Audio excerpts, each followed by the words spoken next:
Hello, welcome. I'd like to thank Books on the Common who are here this evening. They're selling the books, and I'm sure that Todd will be very happy to sign them after the event as well. I'd also like to let you know about another program coming up on October 1st. Michael Corder, the historian and author, will be here talking about his new book on Robert E. Lee. So I'm sure there's a lot of... Oh, that should be good. C-SPAN are also here tonight, filming for the BookTV program. So if anybody or any of your friends missed tonight's program, they'll be able to see it on C-SPAN. But tonight I'd like to welcome back Todd Brewster. He's spoken at the library before. He's a member of the history faculty at the United States Military Academy at West Point. He's a longtime journalist who has worked as an editor for Time and Life and as a senior producer for ABC News. He's written for many publications, too many to go into, and he's also the co-author of, with the late Peter Jennings, of the best-selling books The Century for Young People, and In Search of America. He lives here in Ridgefield with his wife and children, and I know he's an avid baseball fan. Avid might be a bit of an understatement. And I know he was president of Ridgefield's Little League for 3 years. His book, Lincoln's Gamble, George Stephanopoulos called the book a masterful psychological portrait. And Ken Burns, who some of you may know him, in this wonderful study, Todd Brewster authoritatively evokes the strategy of our best president to change the terms of the Civil War and thereby the destiny of this nation. Please welcome Todd Brewster.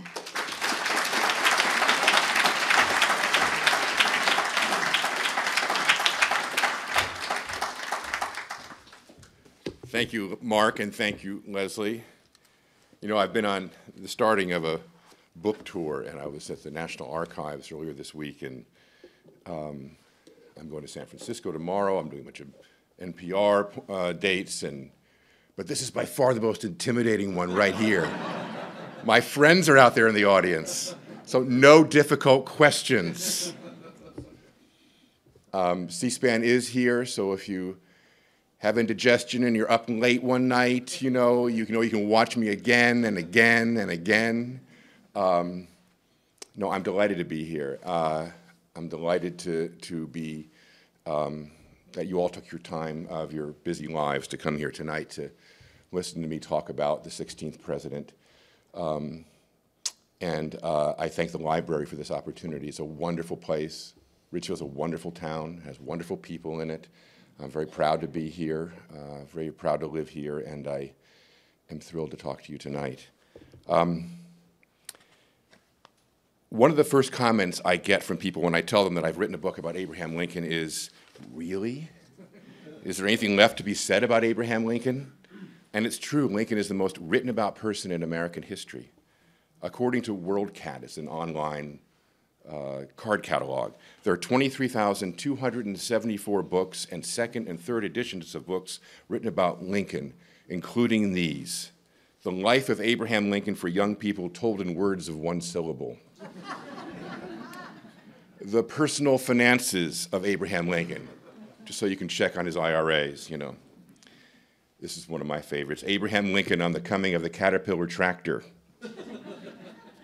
And first published only a decade ago, The Physical Lincoln, including the following chapters: lips, gut, skull, muscles, skin, eyes, height, brain, and my favorite, the homeliest man I ever saw. So what is left to say about Abraham Lincoln? Even the UPS man, knowing I was writing a book about Lincoln, paused as he was leaving my driveway one day and said, "That's great that you're doing this, but if you're writing this book, don't you basically have to write what people have already written again? I mean, does the story really change? In your version, does he survive the assassination? And if not, why are you doing it?" And I listened to him very carefully, and then I told him to get off my property and never come back ever again. But the truth is, he was right. There are no new facts to bring up about Lincoln, only new interpretations of the facts we already have. And so it was not the discovery of a lost letter or a telegram that prompted me to write this book, but my persistent feeling, you might say my frustration, with the storybook image of Lincoln, the one that has rendered him to be a god, a legend, a larger-than-life figure, and my belief that in making him out to be this way, we've done him a great disservice. just as he's been done a great disservice in some admittedly fewer interpretations where he appears not at all like a god, but as a self-serving racist whose early and sensational death on Easter weekend, nonetheless, obscured the less noble aspects of his character, his mistakes, his selfish impulses, his overtly political nature, his obtuseness, his real preference being not for an immediate emancipation, but for a future with the South, where the South was still practicing slavery well into the 20th century. Indeed, Lincoln told Stephen Douglas in their celebrated 1858 debates together that a phase out of slavery, its ultimate extinction, could well take 100 years or more, which would have meant slavery up until 1958, the time of Elvis Presley and Little Rock and Eisenhower and the Brown versus the Board of Education, what he referred to as God's own good time. Of course, this is hard to imagine. Slavery was dying a slow death, Lincoln or no Lincoln, but it is stunning to think of the man we call the great emancipator speaking in such a way. Who knows if he really meant it, or if this was just another example of that overtly political nature that people have described. Still, in such statements, and there are many of them contained within the period of this book, he is not the sharp beacon of moral clarity that he's proclaimed in so many memorials, but a man of many faces, rendering him changeable, unreadable, possessed of a countenance that morphs to greet the moment at hand, hiding what he truly believed, whatever it is that he truly believed. Now, it's my preference to look at both the good and the bad of Lincoln. He was, after all, man first and foremost, flawed, inconsistent, self-serving, given to bouts of cowardice as well as courage, incompetence as well as brilliance. And I think you will find in reading my book, Lincoln's Gamble, and the title is important, we'll come back to it, that all this is acutely exhibited in what is perhaps the most turbulent and tumultuous period of his life, maybe even the nation's.